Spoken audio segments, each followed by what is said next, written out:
মাননীয় উপদেষ্টা, যে সম্প্রতি একজন মডেলকে আপনার বিশেষ আইনে অ্যারেস্ট করেছে এবং এছাড়া সাভারেও একটি বিশেষ আইন ব্যবহার হয়েছে, এটা একটা মানে সাধারণ একটা বিষয় হয়ে যাচ্ছে বিশেষ আইনটা ব্যবহার করা। এই বিষয়ে যদি আপনি কিছু বলেন। আপনার একজন উপদেষ্টা পরশুদিন আইন উপদেষ্টা বলেছিলেন যে এটা আমার কথা বলবে, একটু বলবেন। প্রথম হচ্ছে আজকে প্রতিপাদ্য বিষয় ছিল আপনাদেরকে ধন্যবাদ জানানো, একটা ভালো কাজ হয়েছে। সেখানে আপনি এমন একটা বিষয় তুললেন, মানে আপনার প্রশ্ন থেকে মনে হয় এটা বেআইনি কাজ করে ফেলেছে সরকার। এটা তো টাইম, ধন্যবাদের জন্য আপনাদেরকেও ধন্যবাদ স্যার। হ্যাঁ, এটা ভালো সময়ে পয়লা বৈশাখের একটা ভালো অনুষ্ঠান হয়েছে, আমরা সবাই আনন্দ করছি, ভালো কিছু, সেখানে এটা না বললে হয়তো না।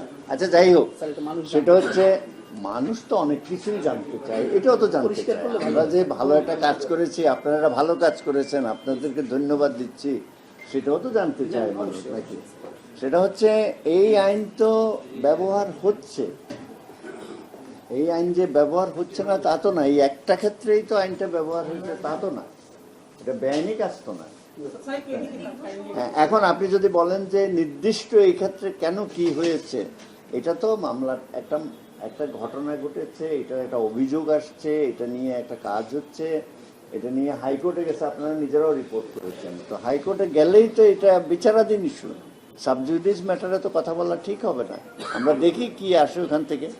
তবে একটা জিনিস, যে প্রচলিত আইনেই ব্যবস্থাটা নেওয়া হয়েছে, এখানে কারোর প্রতি বেআইনি কোনো আচরণ করা হয়নি, এবং হাইকোর্টে যে এটা নিয়ে বিচার চাচ্ছে সেটাও আমরা জবাব দেব। আপনারা সব পাবেন তথ্য। অগ্রিম এই তথ্যগুলো নিয়ে তো আলোচনা করা ঠিক না। মাননীয় আইন উপদেষ্টা বলেছেন প্রক্রিয়াটা ঠিক হয়নি, আপনি যদি একটু স্পেসিফিক ভাবে বলেন কি প্রক্রিয়া ঠিক হয়নি? আচ্ছা, যিনি এই মন্তব্যটা করেছেন, এই প্রশ্নটা কি ওনাকে করবেন?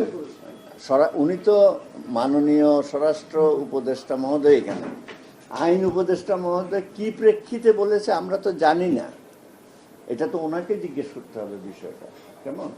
আর উনি তো আমাদেরকেও এই বিষয়ে বলেন নাই যে আমি এই কারণে বলেছি, আপনারা এটা জানান।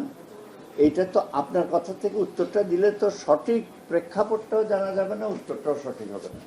যেটা মডেল কল্পনাকে যেভাবে গ্রেফতার করছে, আপনি স্বরাষ্ট্র মন্ত্রণালয়ের বিশেষ সহকারী হিসেবে উপদেষ্টা মহোদয় আছেন, আপনারা কি মনে করছেন প্রক্রিয়াটা ঠিক ছিল? আচ্ছা, এই গ্রেফতারে আপনি শোনেন, একটা আদেশ আদালতের মাধ্যমে কিন্তু এটা বাস্তবায়ন হয়েছে। তো আদালতের মাধ্যমে যে কাজটা হয় সেটা তো আপনাকে আদালতকে গিয়ে জিজ্ঞেস করতে হবে। যখন পুলিশ নিজেদের মধ্যে থাকে সেটা হয়, আর এটা একদম হাইকোর্টে চলে গেছে বিষয়টা, সেখানে আমাদের মন্তব্য করা ঠিক হবে।